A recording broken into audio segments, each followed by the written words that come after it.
Hi everyone, welcome back to Clues by Sam. We have a tricky one today. It is Thursday, May the 28th, and I'm really excited for this. If you're new here, Clues by Sam is a puzzle game we play every day here on the channel. It starts at easy on Mondays and increases in difficulty along the week, so that's why we have a tricky one today. And if you want to play along, the link is in the description. I'm gonna explain my logic as I go, so hopefully I can help you with the mechanics if you need any help or if you want to play together. So let's start with Donna today, telling us that neither of Laura's neighbors are in row 2 and innocent. So Laura has two neighbors in row 2, Freya and Gary, and neither of those are innocents, which means that both Freya and Gary are criminals. And now we dismiss Donna's clue by clicking on it so that it goes see-through and we don't pay as much attention to it anymore. Now Freya says that an odd number of innocents on the edges neighbor Gary. So Gary has 5 people on the edges neighboring him: Adam, Barney, Chris, Freya, and Laura. And 2 of those, I'm reading Gary's clue already. Freya says that an odd number of those are innocents. So that means that we have to have at least one more criminal here, but we don't know who yet. But Gary says that exactly 2 of the 3 criminals in row 5 are Sam's neighbors. So Sam has 3 people neighboring him in row 5. Vicky, Wanda, and Xavi, right? 2 of those are criminals. So first thing we gotta pay attention. Let's just pretend that those 2 are Vicky and Wanda, which would make the third person an innocent, right? The rest of the clue says that there's 3 criminals in row 5 total, and there's only one more person left in row 5, that's Ian, who doesn't neighbor Sam. So he has to be the third criminal so that we can have a total of 3 in row 5. And now we still don't know who of the others are criminals, so let's leave that clue there to remind us of that. And read Ziad's clue telling us that Megan is one of Freya's 4 criminal neighbors. So Freya has 4 criminal neighbors total, and Megan is one of them. But we also know now that Freya is gonna have one innocent. Let's say that that person is Adam. Then she would have Barney and Laura both be criminals to make 4 criminals neighboring Freya. And what does that mean? All of Freya's remaining neighbors are shared with Gary. And since only one of them is an innocent, and Gary needs an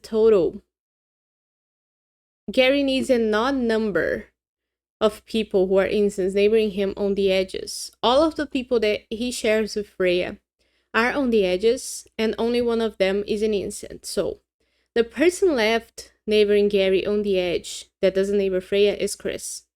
If Chris is an innocent, it doesn't matter who is the innocent that Gary shares with Freya. If Chris is an innocent, Gary would have an even number of innocents neighboring him on the edges because he would have 2. So we can't make Chris an innocent, and we still don't know about Adam, Barney, or Laura, who is the innocent among them. But we know now that Gary has only one innocent on the edge neighboring him. Megan says that column A is the only column with 2 innocents. Okay, so we know that there has to be at least a second innocent here who's either Rob or Vicky, but it may be that both of them are innocents if Freya has Barney as an innocent neighboring her. So let's leave that there and look at Chris's clue. There are more criminals in row 2 than row 5. So we know the total for row 5, do we not? Because of Sam. We know that there's 3 criminals in row 5. Sam has 2 criminals neighboring him, and there's it. That's what Gary said. So there has to be at least 4 criminals in row 2, right? And there's 4 people in row 2, so we know that all of them are criminals, and we don't need Chris's clue anymore. But it's important to remember what previous clues said, even if you don't have tags on people, because in this case, when there's 3 people, there's no way for us to tag them unless we kind of like leave the tags that kind of indicate that there's 3 criminals here, but we're not sure these people are these rows. So I don't want to tag them like that. Ike says that both instances below Adam are connected. So we know that Adam is definitely not one of the two instances that we have in column A. And we know that there has to be two, and both of them have to be connected. So 3 people, Laura, Rob, and Vicky, 2 of them are instance, and the only one connected to any of the other people is Rob. So Rob is one of the instance. And we can tag Laura and Vicky as opposites with the same color. So we know that when we turn one of them a criminal, the other one with the same color is going to be an innocent. Now, dismiss I exclude. Kate says that Ziad has only one innocent neighbor. So 3 neighbors total, only one of them is an innocent, but we don't know who yet. And Adam says that each column has at least 3 criminals. Okay. So one thing is, we know that Laura and Barney are opposites as well, right? Because Freya still needs one innocent neighbor. So these guys are opposites. Now, how do we deal with column A being the only column with 2 instances, which means that there's 3 instances in column A, and column A,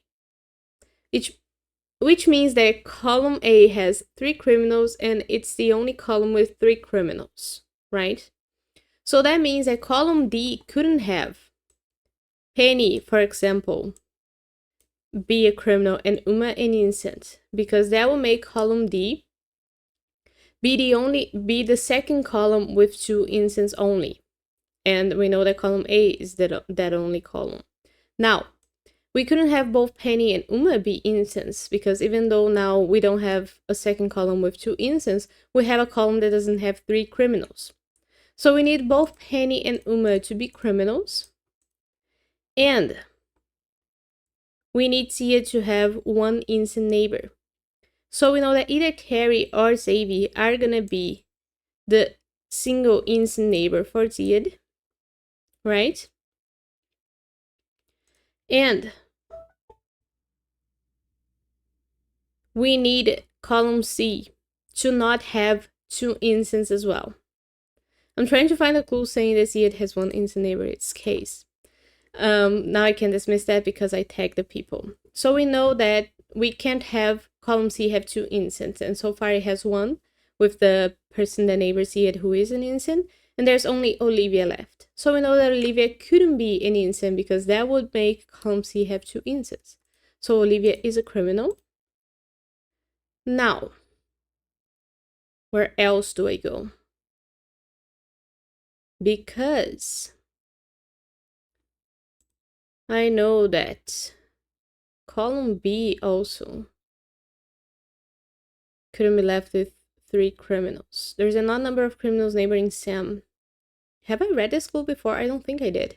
Okay, so let's look at Sam then. We know that we're looking at criminals, first of all, but Sam has Rob as an innocent. He's gonna have a second innocent here who's either Laura or Vicky in column A, and he's gonna have a third innocent who's either Terry or Xavier. He has 8 neighbors total. So 8 minus 3 innocents leaves us with 5 criminals, right?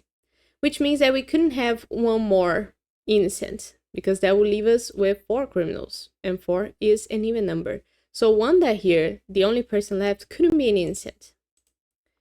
Hope you could follow the math there. You could count the criminals as well. That will make you get to the same result. So we don't need Rob's clue anymore. Wanda now says there's an odd number of instances neighboring Rob, and we also know that Vicky and Xavier are opposites because there's only one instant here. Where's Rob? Rob, so far, has 1 innocent who's either Laura or Vicky, and 1 neighbor left who's Sam. And if Sam were to be a second innocent, then 2 is an even number, so same logic as before, Sam has to be a criminal. Now Sam says there's an equal number of criminals in rows 3 and 5. So we know that row 5 has 3 criminals, which makes row 3 have to have 3 criminals. That's very hard for a non-native to say. But That makes Laura an innocent, and Laura was opposite with Vicky, which makes Vicky a criminal, and Vicky was opposite with Xavier, so that makes Xavier an innocent, and Xavier was opposite with Terry, which means Terry is a criminal. Now, Barney was opposite with Laura, so Barney is also a criminal, and we are done the puzzle. That was really good. Very nice. 10 minutes. Very good. Okay. Third of the people, more or less, have it a perfect solve. It's quite early in the day, and I want to say that I'm posting this early today because later on my usual Clues by Sam posting time, I'm gonna be doing a special live stream for us to play Do You Even Forklift, which was a game we played the demo of a few streams ago, like several streams ago, and I really liked it. It's really cool. It's a physics puzzle game with a cute style, so I'll enjoy if you guys wanna join and help me solve some puzzles. I'll see you guys later for that, or tomorrow for more Clues by Sam. Bye bye.